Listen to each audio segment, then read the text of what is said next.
Hey guys, it's Melissa with Awaken Your Inner Awesomeness. Today I wanted to talk to you about resisting change. So, my grandma is probably one of the strongest women I know, just has been through a lot and just continues to go through a lot physically. She is in her 90s, her upper 90s, and she just turned 95. It's about to be 96 in December. And she has been through so much. She broke a hip, she's broken her nose, she broke her hips actually twice. And, for some people, breaking a hip would be a death sentence, and it wasn't for her. She went through therapy and got through more than they even thought she ever would. And that was several years ago, and she broke a hip again and went through therapy and was in recovery, and she's lived on her own, you guys. She has lived on her own. And I mean, my mom has had to go and help her a lot. But she lived on her own until really just recently. She started getting infections because, it's been harder for her to get up and go to the bathroom. And so that's been an issue for her, and that caused an infection. And so now we're in this place with her where we have to decide that she needs to go to assisted living. She's been in her own apartment, for years. She lived in a trailer. She moved into a trailer when my grandpa died, and she was there for probably 40 years and lived on her own and did everything. And this is a woman who never learned how to drive. So people would have to take her to the store, but she lived on her own and did her own thing and raised her kids, and then also helped raise my, cousins and I, because our parents worked and they were single moms, and she helped raise us and did all of these amazing things. I mean, she was just amazing in what she did. And a few years ago, it was like 2011, I think, her trailer started, it just became dilapidated, as they do. They don't hold up, and the floor started caving in and different things started happening, and we said, you need to move. She didn't want to, because that was her home and that's where she wanted to be. But, we moved her, and begrudgingly she went, and we moved her into an apartment facility. And it wasn't assisted living, it was just an apartment facility for people who were older, and you had to be buzzed in, but there was really no extra care. And she was okay there for a few, it was like a year. And then she broke her hip and had to go into the hospital and had to go into a rehab facility. And in the rehab facility, I think her total mindset changed, and she just decided that she was old and we were forcing this on her, and she hated it. And she was never the same after she came out of this rehab facility. I really think she thought we were sending her to a nursing home and she wasn't going to go home again. And she just decided from that point forward that she was not going to give everything 100%. I really do believe that, because she had done therapy, and in years past when she did therapy, they were always amazed at how well she did. And at this point, she just did what she had to do to get by. She ended up going back to her apartment, and she did what she had to do to get by. But she didn't complete therapy the way they wanted her to. She quit early. And my mom ended up going over and taking over and taking her things to eat. Like, she didn't get up to cook anymore. She didn't get up to go to the bathroom anymore. And these were all things that she did for herself up until this point. And I know my mom she meant well and thought she was doing the right thing for her. But I really, in retrospect, when we look back at it, we think it probably wasn't the right thing, because she really needed to make her do things for herself. But my mom was being a good daughter, and she carried really a lot of the sole responsibility. She has siblings. One lived far away, so he's not really around to help. and she has other two siblings, and they helped when they could, but really she carried the sole responsibility. And it was weighing on her. Well, my grandma kept getting infections because she wasn't getting up to go to the bathroom by herself. And I don't say this to embarrass my grandma or anything. I have so much total respect for her. She is a kick-ass woman. She really is. But, you get older, and after this last bout of being in the nursing home just to have rehab, I really think she just decided it was over for her. And she didn't take rehab seriously. Like before, she had a shoulder injury, and she had a torn rotator cuff. And they say that that is one of the worst therapies you can go through. And she not only did it, she raised her arm above her head, and the therapist said she would never be able to do that again. And she was like, look at me, I did it. I'm going to prove you wrong, because she's seriously she's a badass, and she did it and was like, okay, tell me what else that I can't do. I'm going to prove you wrong. And she did that. This time was different. This was the one time that was truly different for her. She didn't do the therapy the way they wanted her to. I mean, she did it first, but when she came home, she was supposed to continue with therapy, and she didn't. So she never fully got the use of her legs back the way that they were supposed to work.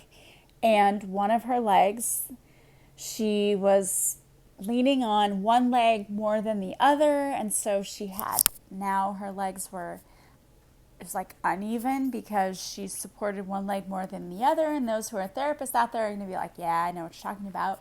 But she didn't do the therapy the way she was supposed to, and she didn't complete it. And she just wanted to go back to her apartment, and she just wanted to sit, and she just sits, and that's what she does. And so she, a few months back, had an infection. She had a UTI, because if you're not getting up to go to the bathroom as often as you should be, then, that's going to happen. And all the nursing people out there listening to me are like, yes, this is going to happen. Well, it did.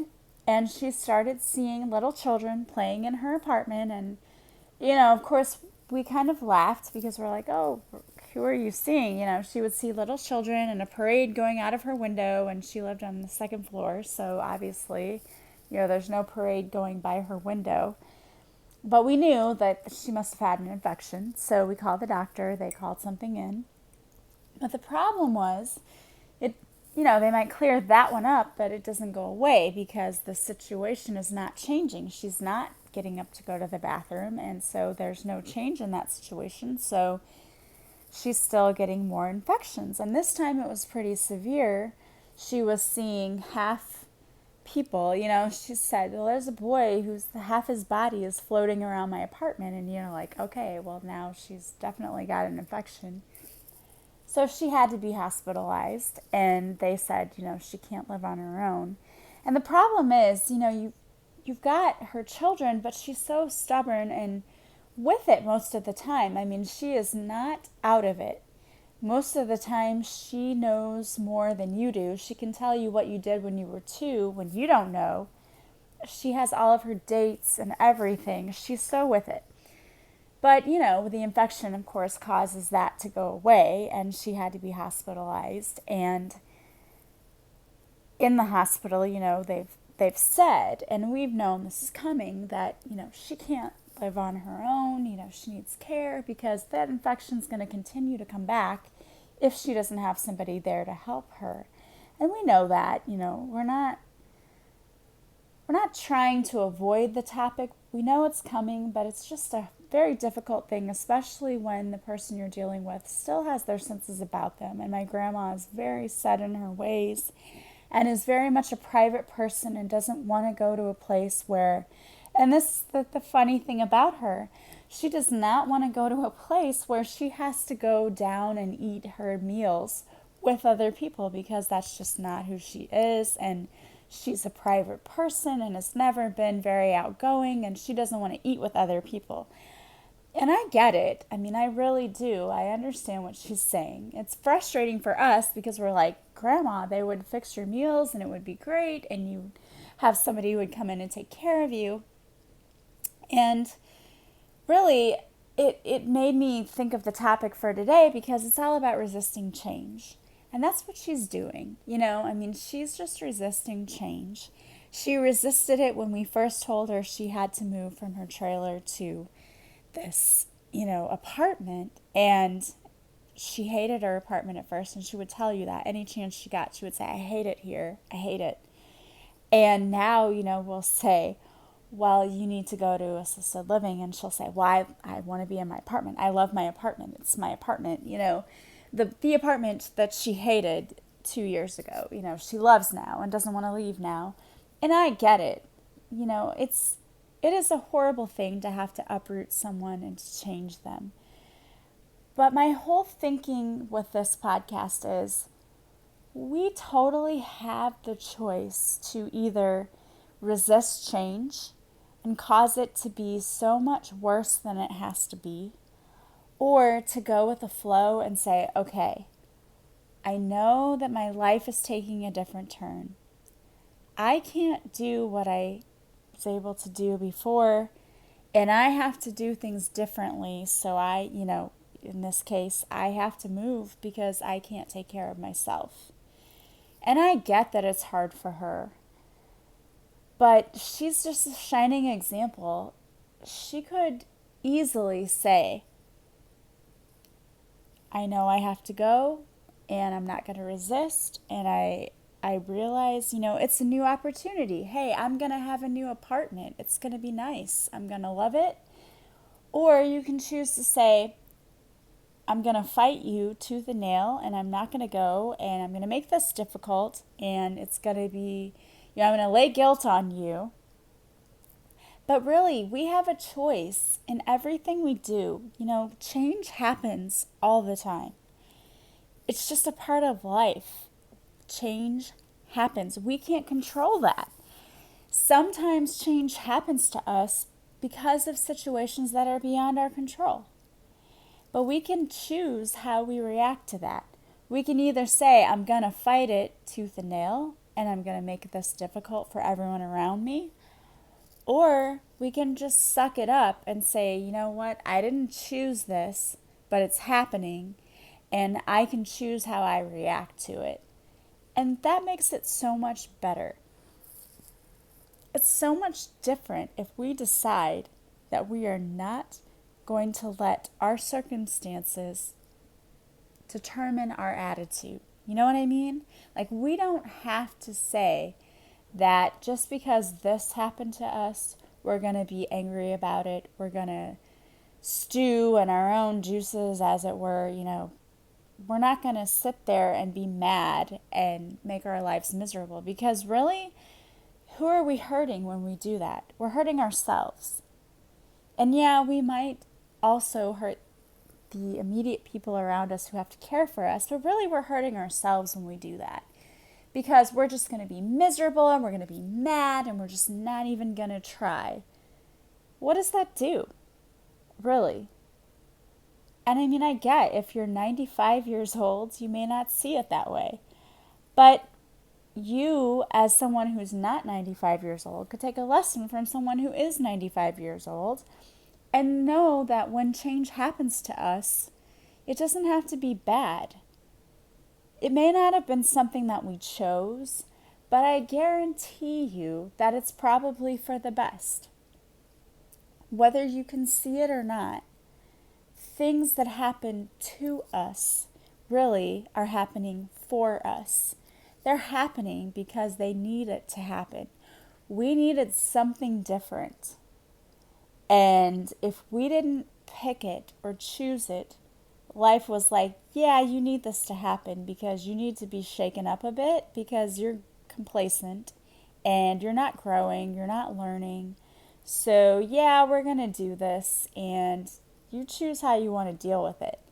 So do you want to deal with it by being angry, depressed, hurt? I mean, that's not a good way to react to something. That's just hurting you. Those are terrible feelings, and no one wants to feel that way. Or are you going to say, yeah, this crappy thing happened to me, but maybe there was a lesson in it, and maybe I can learn to deal with it, and I can make the best of it? That's a much better way to live, because you can find some positive in it, and you're not going to be miserable the whole time. I mean, we create our own misery. Yeah, we can't always control what happens to us, but we can control the way we react to it. We can choose to either be, angry, bitter, depressed, sad. What kind of life is that? That's your life. Do you want to spend it that way? I don't. Or we can just choose to go with the flow and say, yeah, you know what? It happened. I didn't choose it, but I want to make the best of it. And that's really the best thing you can do, because then you're going to move through your life with grace and ease and be happy and not be upset, mad, miserable. Those feelings are not going to get you anywhere, and honestly, they're probably just going to make you sick, because when we have negative emotions, those in turn cause our immune system to weaken, lowers our vibration, we attract negative things, and we also make ourselves sick. And I don't know about you, but I don't want to live that way. Not at all. So if there is any situation that's happening in your life that you don't have control over, and that maybe you don't feel great about, I didn't choose this. Why, God? I did not choose this. And I feel you. I've had situations in my life where I thought to myself, why me? Why? I did not choose this. I would not have picked this. I get it. But you know what? You can either choose to live your life in victimhood and be depressed and sad and mad and angry, and that's not going to get you anywhere except more bitter, more angry. It's not going to help you. It's not going to help you. Or you can choose to say, you know what, I didn't choose this, but I am going to choose to see the best in this situation, and I'm going to deal with it as best as I can. And I'm going to choose to see maybe what lesson I was supposed to learn in this, because that's probably what's going on. I was pushed out of my comfort zone because I wasn't learning or growing. So what am I supposed to learn and grow today? And from there, call on your team. We don't always know. I mean, sometimes we're like, what the hell? Why did you do this to me? I get it. We don't ask to be pushed into, it's like pushed into oncoming traffic. No one asks to have that done to them. But we might be missing a bigger picture. I mean, we don't know. Ask your team. Call on your team and ask them, what was I supposed to learn? Why am I going through this? Help me to see this through God's eyes. What is the big picture here? And I promise you there's a lesson. You'll see it. It will become apparent. It might take a little while, but it will. And you'll say, oh yeah. Yeah, that's what I was supposed to learn. But you can choose. It's totally in your control how you want to deal with it. Are you going to fight it? Or are you going to be graceful?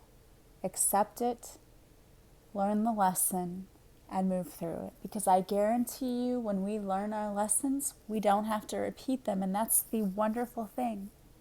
And I don't know about you, but there are so many lessons I've learned that I don't want to repeat. They were horrible. And I know it. And at the time, I was like, why am I going through this? And afterwards, when I learned that lesson, I'm like, God, I don't ever want to have to go through that again. And I am a firm believer that once you've learned it, you don't have to repeat it. So we can either choose to fight it or just go with it. The choice is yours.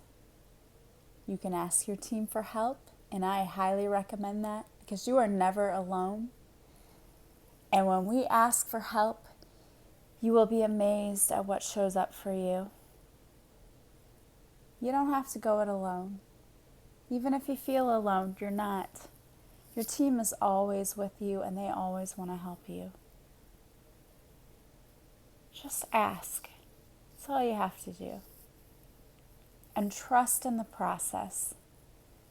You may not know today or tomorrow, but you're going to know. They're going to provide the answers for you. And what I really want you to know from today is just don't play the victim. It doesn't work. It's not going to get you anywhere. You're going to make yourself more miserable and you're going to drag it out. Whatever challenges are facing you, step up, face them,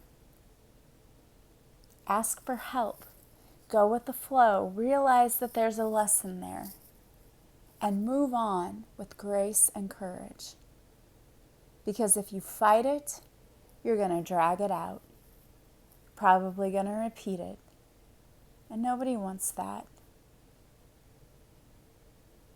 I hope that you are not facing difficult times today, but I know in reality we all do. It's just life. We're here to learn and grow, and the only way we can is by facing things that are challenging to us.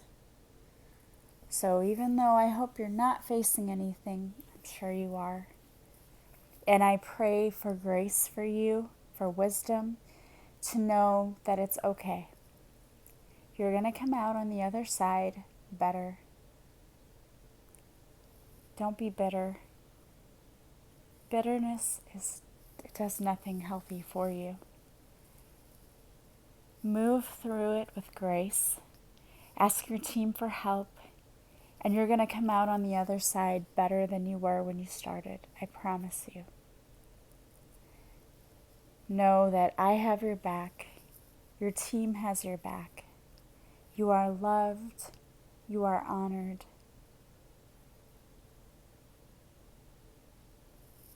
Just be you.